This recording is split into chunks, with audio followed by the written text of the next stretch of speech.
have quadrupled my earnings in the first quarter of this year just by changing my environment. And today I'm going to share with you all the things that you need to know about if your environment is suitable for you, and 2, how to evaluate it, 3, also how to change it, and 4, how to always know that you are in a better environment than what you should be. So, for context, I've actually studied sociology in college. I've also studied psychology in college. I studied 3 years in nursing college, and I'm still in nursing college. So I studied all the aspects of environments, on the effects, whether that be in health, sociology, on society, on psychology.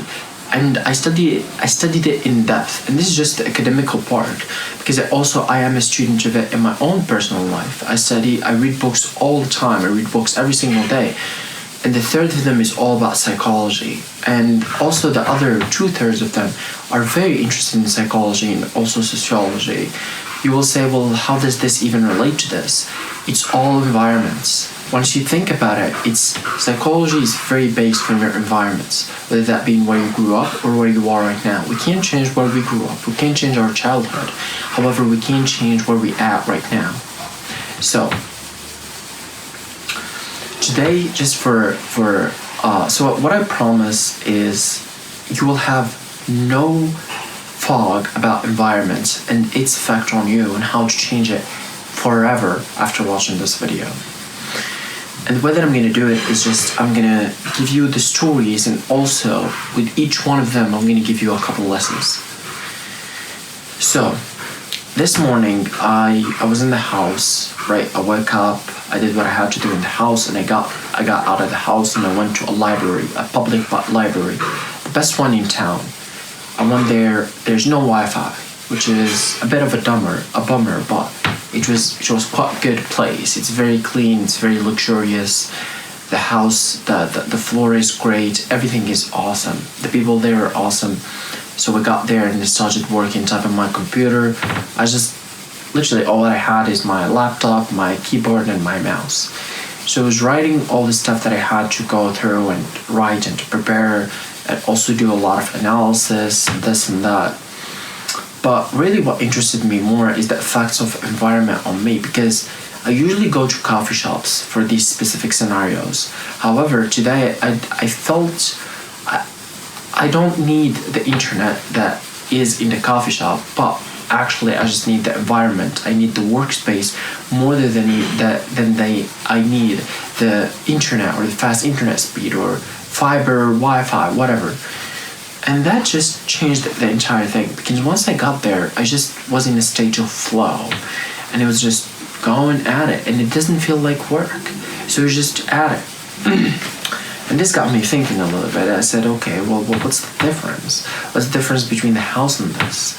There's just so much difference, and I'm going to explain it in a couple ways. I'm gonna start with something that might be a bit controversial, but it's from the book of Napoleon Hill, one of the greatest authors on self-help books ever. And he wrote it in the 1970s, or he died in 1970, so he wrote it a bit before that. And it's called Think and Grow Rich. When he talks about this topic, he says it's actually about thoughts and vibrations. And it just doesn't make any sense at the beginning, but after that, I think it just makes all the sense. It says if there is a high-performing individual in your room, you will perform better just by a consequence, just by association. That's how our brain works. He explains it in vibrations and energy, but an easy way to explain this is just if there is another person in your room who is a high-performing individual, you will be better. You will perform better. On the other hand, if it's the same person but it's a low-performing individual, you will be worse. And I'm pretty sure there is also this famous psychologist on the internet, or human relationships expert. She says, if there is a high-performing individual who is 25 feet away from you, your performing will be better by 30%. And it's a research done by Harvard. And that's insane. Now, this always got me thinking, is that, okay, that's interesting, so how can I always be in highest performing individual environments? And I've been working on social life and networking for a very long time, at least about 8 or 9 months now. I've really been focused on it, right? So the past 7 months especially, I really wanted to expand my social circle, but I only get in the people that are better than me and better than my friends. So it's a one up, not a one down. Because my friends are quite good, but I want something even better so I can upgrade with the time. So that actually led me to actually work on myself more, doing more things of the stuff that I have to do, doing more work, getting more results, Long story short, while I'm actually going through the process, it's actually quite hard, but not as that I thought it would. One, I didn't think it will require the volume that it required, because right now the strategy that I've used in the past 8 months is just talk to as many people as possible and qualify them after that, because there is no way I can just click and just get to know someone who will be better for my circle, but I have to get to know the individuals, right? Just talk, have a conversation.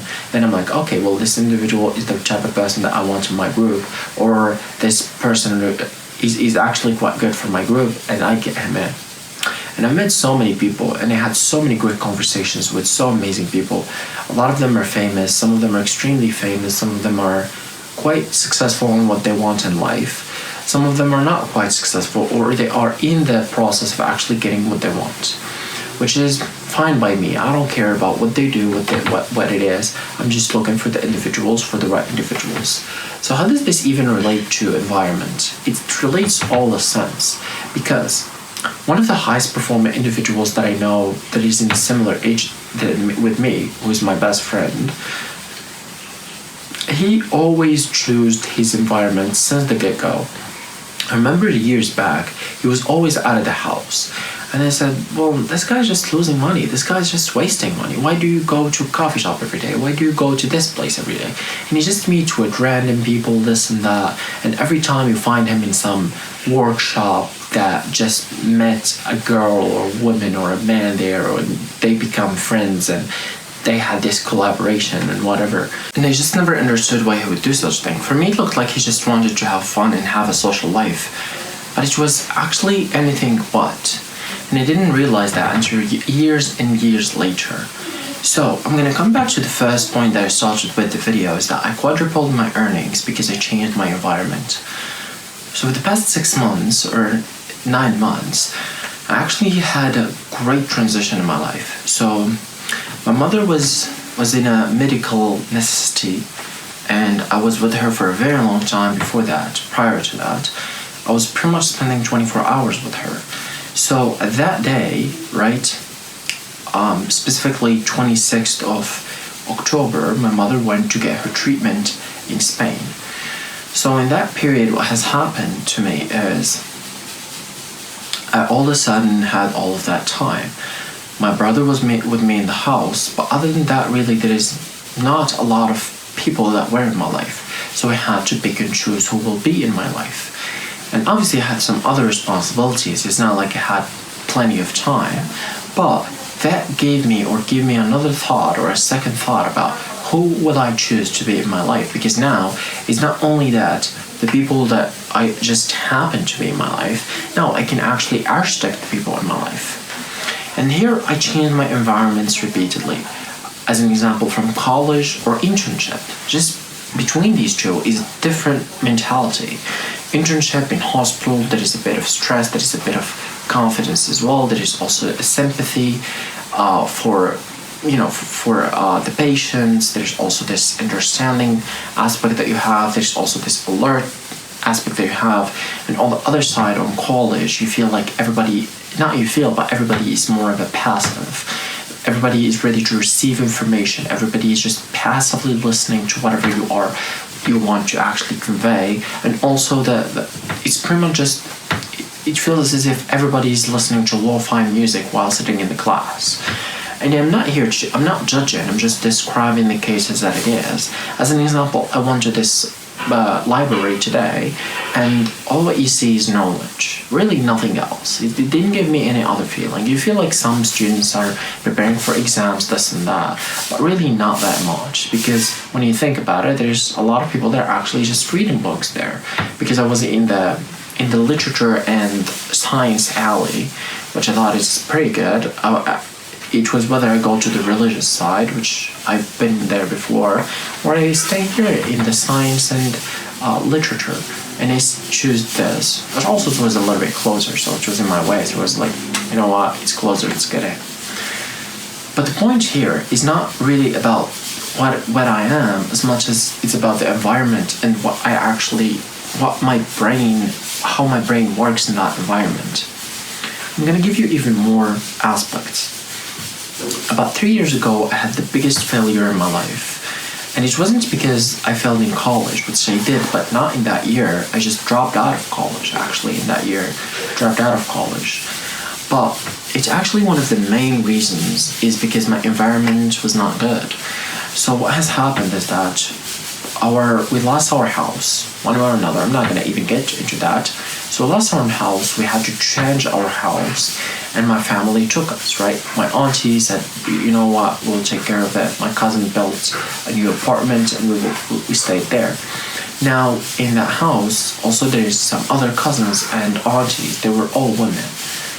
For me, as a masculine man, especially in my environment, maybe it's different for you, but men and women are extremely different in our society. And for me, I have to provide, I have to work, I have to study, I have to do the stuff that I have to do. Women really don't do that much of that. Although, in my classroom, as an example, my college, I'd say like 90% it's women. But so there is no discrimination here. I'm just describing the fact. So what has happened to me when I came home, or when I came here, is because I was always with this energy or thoughts or whatever environment that you're talking about. And what has happened is not very long after that, quite soon after that, I was just failing one thing after another. With that being, I dropped out of college, I just stopped uploading videos, I was making some dumb decisions, I was extremely unproductive, I was just like the worst thing. And I talked about Napoleon Hill here. Napoleon Hill also has another book. It's called Outwitting the Devil. He talks about this conversation, or this imaginary conversation that he has with the devil, and all of the stuff the devil uses to actually make people not succeed, etc.